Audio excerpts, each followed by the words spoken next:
Tama naman yun. Ang problema, Prosecutor Padulyon, ini-insist mo kasi yung restitution kaya tayo nagkakaroon ng problema. Will you still insist on that?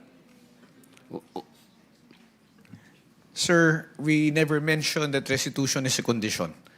Paulit-ulit po namin sinasabi yon, Mr. Chair, na hindi po siya kondisyon para ang isang tao ay matanggap o makonsidera bilang isang witness under the Witness Protection Tapos na Program. tayo dyan. Tapos na tayo dyan. Kaya nga po, sinasagot ko po kayo na hindi ko po namin sinasabi. Wala po kami sinasabi na restitution is a condition. So I'm not insisting on it, sir. Hindi mo sinasabi ngayon, but when you were talking about a memorandum, yun ang sinasabi mo, there, pwede naming ilagay yung restitution because it is a matter of good public policy. Ano namang klaseng, kaya nga nahihirapan sila eh. Yung Diskaya, to my mind, were the first to apply under the Witness Protection Program. Ang problema, ang sabi ng then Secretary of Justice, now Ombudsman, ay hindi naman basta-basta ganun.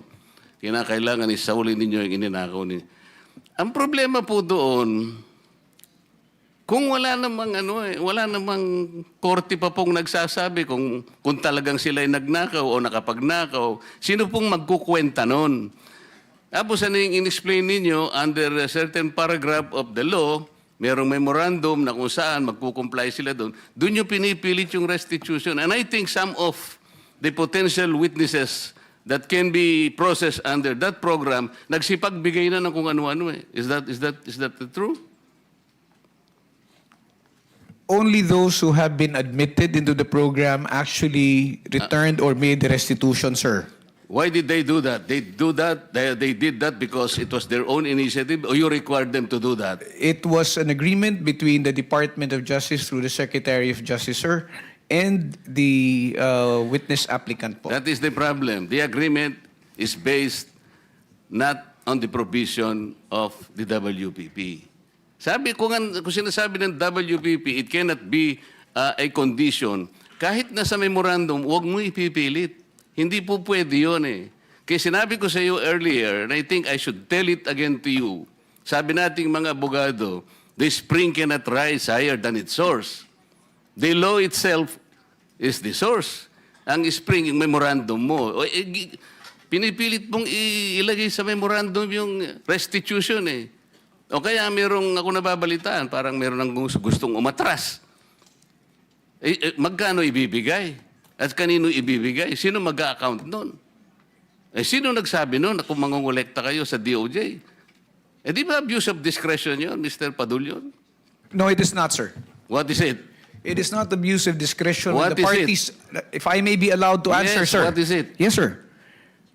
If the parties both agree to the terms and conditions contained in the memorandum of But you agreement, cannot there is no impose an abuse. agreement. If you cannot impose an agreement which is not required by the law, especially if you will put restitution there. How can you do that? Mr. Chairman, sir, yung restitution po, yung memorandum of agreement is a product of an agreement between both the Secretary of Justice, representing the DOJ and the WPP, and the witness applicant.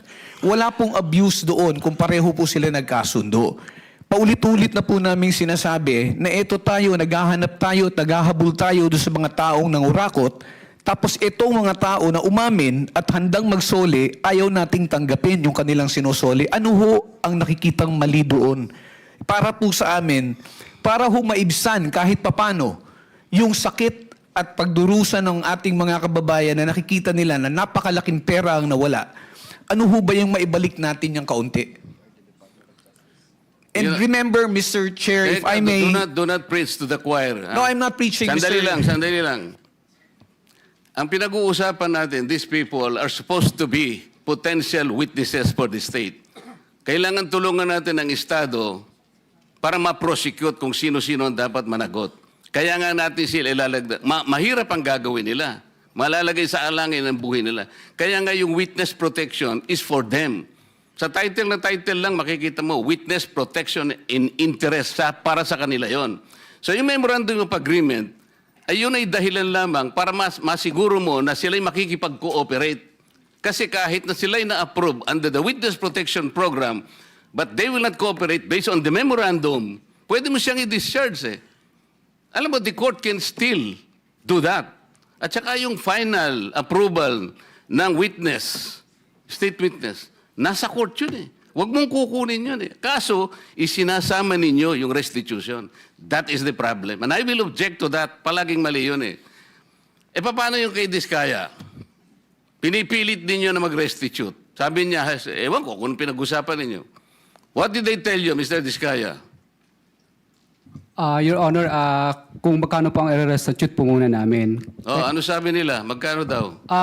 Ako po, hindi ko po masabi kung magkano po. Kasi para sa akin po, parang kami po ang nanakawan. Parang ibig sabihin, parang modern day na pagnanakaw. Ibig sabihin, yung nakaw ba?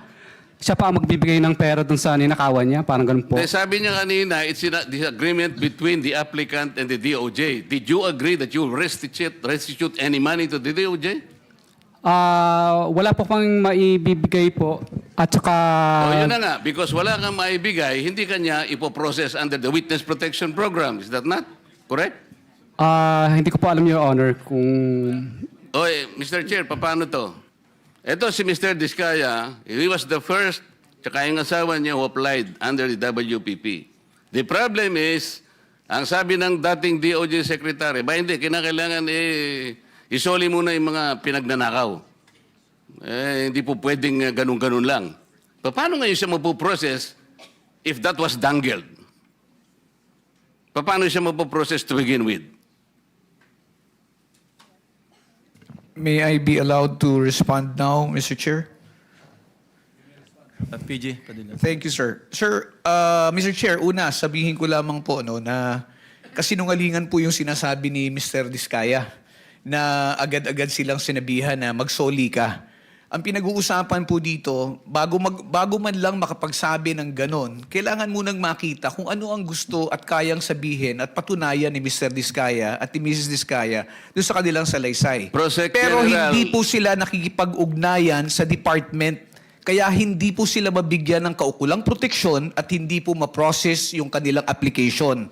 So yung sinasabi po ni Mr. Diskaya, from the hearing of November 14 in the Senate Blue Ribbon Committee, there was never a chance or an opportunity that Mr. Diskaya and or counsel even approach the department despite the proddings of the chairman. Mr. Ano ba yung title mo? Mr. Prosecutor, Mr. PG na lang. Mr. PG, nung ako yung chairman pa dito,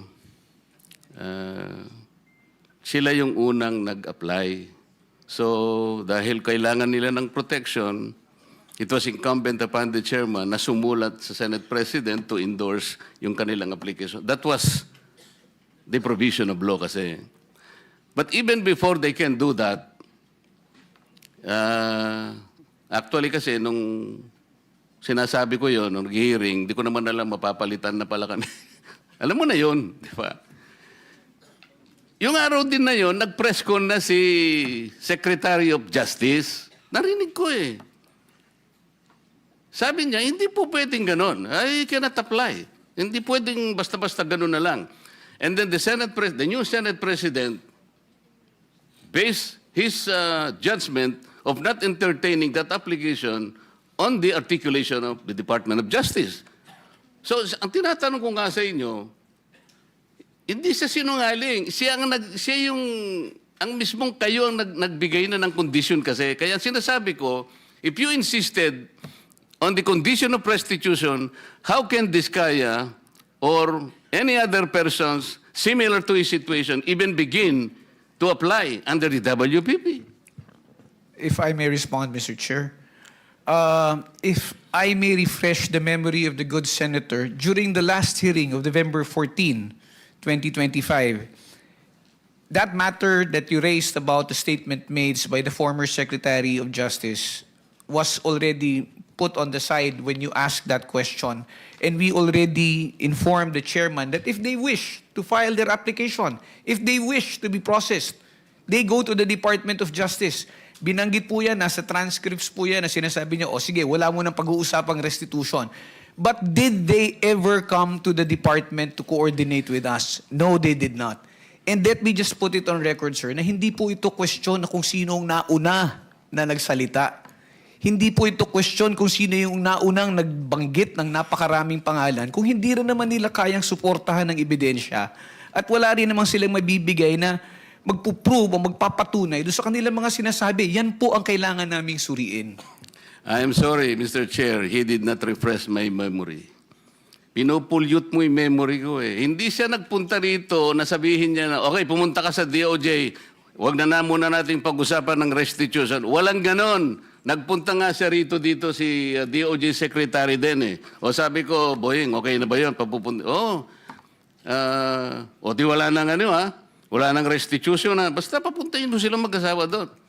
Hindi ba nagpunta ka, Mr. Diskaya? Yung kinabukasan nung magkita kayo rito? Mr. Diskaya, you may respond, but unfortunately, your time is up. Your Honor, nung ano po, Your Honor, hindi po kami...